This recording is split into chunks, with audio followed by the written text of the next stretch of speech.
প্রিয় বন্ধুরা, কেমন আছেন সবাই? আজকে আমি নিয়ে আসলাম আপনাদের মাঝে আমের সিজন থাকতে থাকতে এই আচারটা একবার তৈরি করে নেন।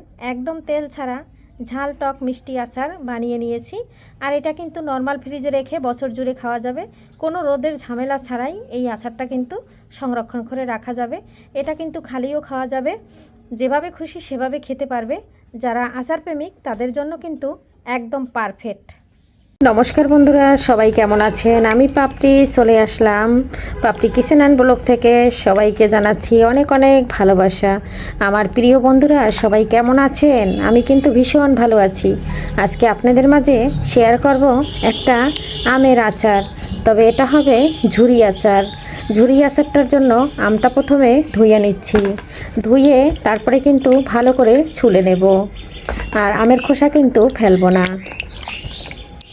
এখন আমি ধুয়ে তুলে নিচ্ছি। এখানে আমি 1.5 কিলো আম নিয়েছি। 4টা আমে 1.5 কিলো আছে। এটা এখন আমি ছুলে নিচ্ছি। ছুলে নেওয়ার পরে তারপর এটা ঝুরি করে দিচ্ছি। তবে সঙ্গে থাকুন, দেখতে থাকুন। বন্ধুরা, ঝুরি আমের আচার করার জন্য এখানে আমি নিয়ে নিচ্ছি 4টা আম।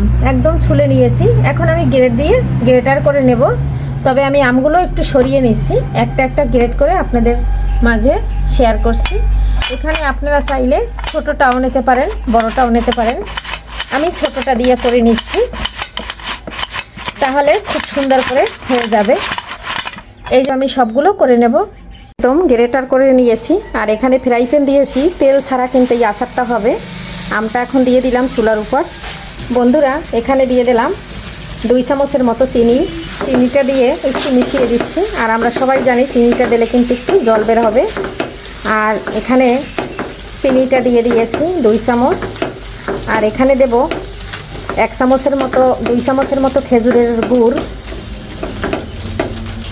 এখানে দিয়ে দিলাম স্বাদ অনুযায়ী লবণ। অবশ্যই লবণটা দিবেন। এখন কিন্তু নেড়ে ছেড়ে মিশিয়ে নিচ্ছি।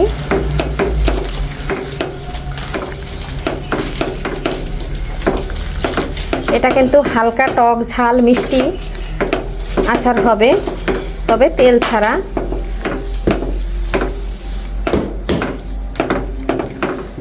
অরিজিনাল খেজুরের গুড় 1 চামচ নিয়েছি, আর 1 চামচ নিয়ে যাব। এটা কিন্তু দানাদার খেজুরের গুড়। 1 চামচ দিয়ে দিচ্ছি। 2 চামচ কিন্তু হয়ে গেছে বন্ধুরা। আর আপনারা চাইলে আরও দিতে পারেন। এখানে বেশি মিষ্টি হইলে খেতে ভালো লাগবে না, তাই আমি 2 চামচই দিয়ে দিয়েছি। 2 চামচ চিনি আর 2 চামচ দিয়েছি খেজুরের গুড়। আর এটা কিন্তু খেজুরের অরিজিনাল গুড়। আপনারা চাইলে আখের গুঁড়ো দিতে পারেন। এখানে দিয়ে দিচ্ছি আচারটা বছর জুড়ে ভালো থাকার জন্য এখানে দিয়ে দিয়েছি ভিনেগার। ভিনেগার অবশ্যই দিবেন। ভিনেগার না দিলে আচার কিন্তু ফাঙ্গাস পড়ে যায়, নষ্ট হয়ে যায়। আর এটা কিন্তু রৌদ্র দিলেও হবে, না দিলেও হবে। খুব সুন্দর করে কিন্তু আপনারা নর্মাল ফ্রিজে রেখে খেতে পারবেন বছর জুড়ে। এই আচারটা আমাদের বাসার সবাই অনেক পছন্দ করে। তার জন্য কিন্তু আমার ছেলে ভীষণ পছন্দ করে। এখানে দিয়ে দিলাম আচারের 5 ফোড়ন, মানে আমি আলাদা গুঁড়া করে নিয়েছিলাম, সেটা এখানে দিয়ে দিচ্ছি 1 চামচ। বেশি দিতে হবে না বন্ধুরা। আর এখানে কিন্তু আচারের পরিমাণ বুঝে আপনারা দিবেন। আর এখানে কিন্তু আমি 5 ফোড়নের মশলাটা, এটা আচারি মশলা আমি তৈরি করে রেখে দিয়েছি, সেটা কিন্তু দিয়ে দিচ্ছি। এই যে দেখুন, বয়ামে ভরে রেখে দিয়েছি। এখানে 1 চামচ দিয়ে দিলাম চিলি ফ্লেক্স। অবশ্যই এটা দিবেন, তাহলে কিন্তু ব্যালেন্সটা ঠিক থাকবে, ঝাল টক মিষ্টি। আর এই চিলি ফ্লেক্সটা দেওয়ার কারণে কিন্তু একটু ঝাল ঝাল লাগবে। আর ওখানে তো আমি গুড় চিনি দিয়ে দিয়েছি। তারপরে আমার এই আচারটা করতে কিন্তু একদম অল্প সময় লাগে, সীমিত সময়ের ভিতরে কিন্তু এটা একদম তৈরি হয়ে যায়।